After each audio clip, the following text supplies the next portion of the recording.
if you think about digital toolkit and you think about the word tool, it's very easy to understand what you will need for these kinds of things, right?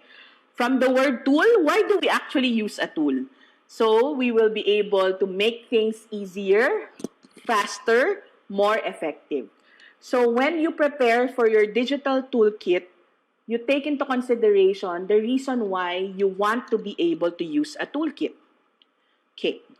So for this particular part of the discussion, I will just be talking about the basic things that you will be needing to prepare for hybrid or Hyflex setup. Obviously, the first thing that you will do is, if you have students who are still going to be online or who are in the virtual world, you will need to have a video conferencing app.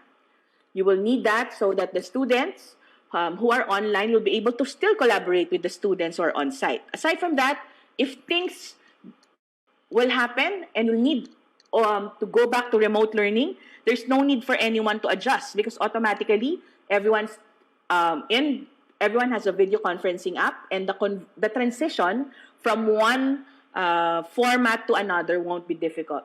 Okay? But before you decide on what video conferencing app that you will use, please think if your internet will be capable of running this video conferencing app. Is your bandwidth enough? Okay. Will it take it longer for things to load or to be able to happen before you can actually use the video conferencing app? Are there available video conferencing apps that are free for everyone? And so that there is no need for you to pay for it, and maybe the budget that you're supposed to put in the video conferencing app will be moved to a more important maybe part of the decision making or of the spaces or infrastructure that you will need to develop in order to prepare for the hybrid learning or Hyflex learning. Another important aspect of the digital toolkit is our classroom management apps. So what are classroom management apps? In general, these are apps that are used to plan, implement, and assess a specific learning process. So what are the specific learning processes that we have? So maybe you can do motivation here, the actual learning experience can be done here, and of course, the assessment part.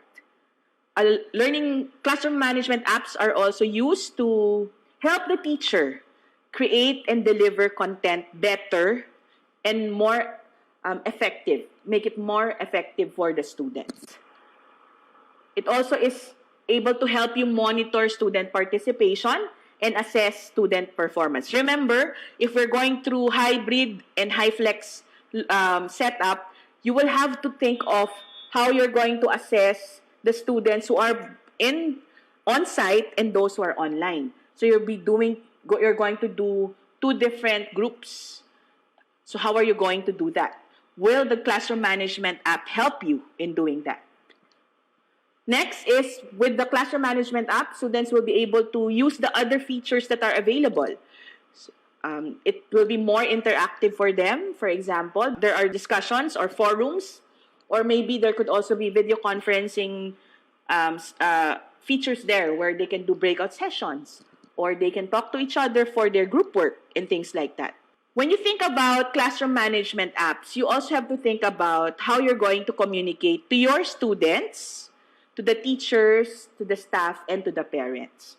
So we know very well that the pandemic has actually challenged us a lot when it comes to communication. Sometimes it's very difficult to communicate with each other when we're all online, when it's all remote learning, when it's all virtual. Therefore, the decision to actually select the classroom management app that you will be using will be somewhat your tool to make it an easier aspect of to make everything else easier for you and for your school. But of course, before you decide on what app you're going to use, you have to think first or to evaluate first these particular apps. And while researching also in this particular lesson or topic, I was able to talk to Jim, and he was suggesting a lot of things about this particular selection of apps and how are we supposed to evaluate them.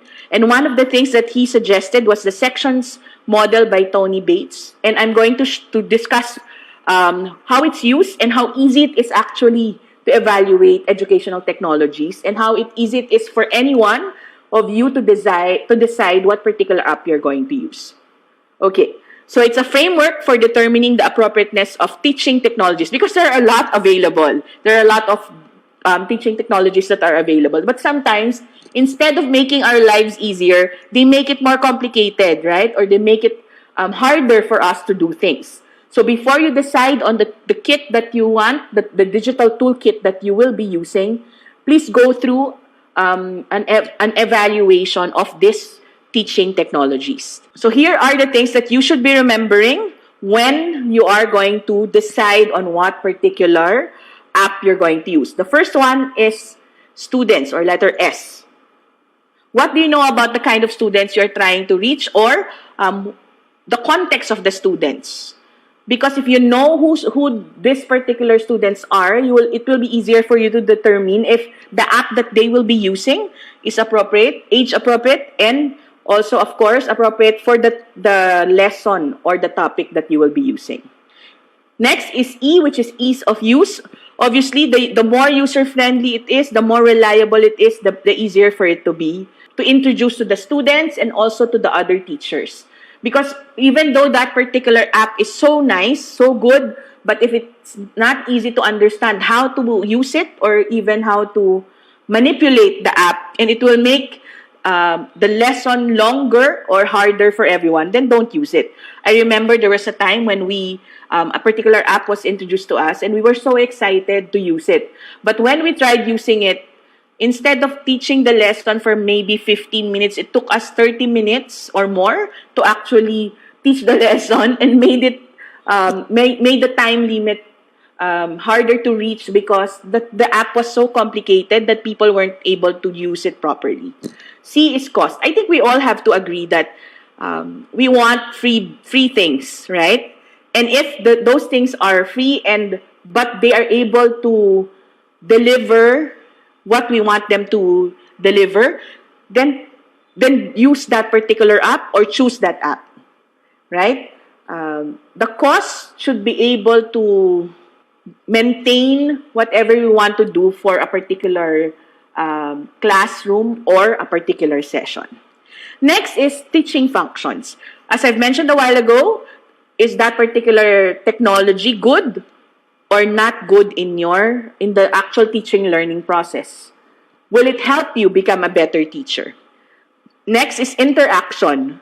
Why do we need this particular apps or these particular technologies? Will it help us in making sure that there's collaboration and interaction in our classes? And then also we have to think about O, which is organizational issues, which is how are we going to process the use of these technologies? Will the school support it? Will people really use it? Because, for example, if you're going to buy or use an app, but it's too expensive and only 2 people will use it, there's no use purchasing those particular apps. You have to be sure that the apps that you will be using will be widely used so that the amount that you will be paying, para ba siyang sulit sa bibilhin mo. Yan. Okay, and then let's move on to networking. I guess one of the things that I like about apps is some of them or most of them would give you a chance to have a community wherein you exchange with experts from different parts of the world. The apps that we choose have somewhat like a support group so that you'll get ideas on what else you can do with the app. And I think that's one of the most important part of it because aside from just learning the app, you get a chance to have professional development and you also get the chance to network with other people, which makes you a better teacher. And the last one is security and privacy. Obviously, we want to be able to use an app that does not exploit data or information that we want to be able to protect. So again, don't forget, before you decide what digital tools or what digital toolkit you would like to make for your school, evaluate them. Think of if the actual kit or the actual app is essential, or if it is going to make everything easier or make everything more meaningful for you and for obviously for the students.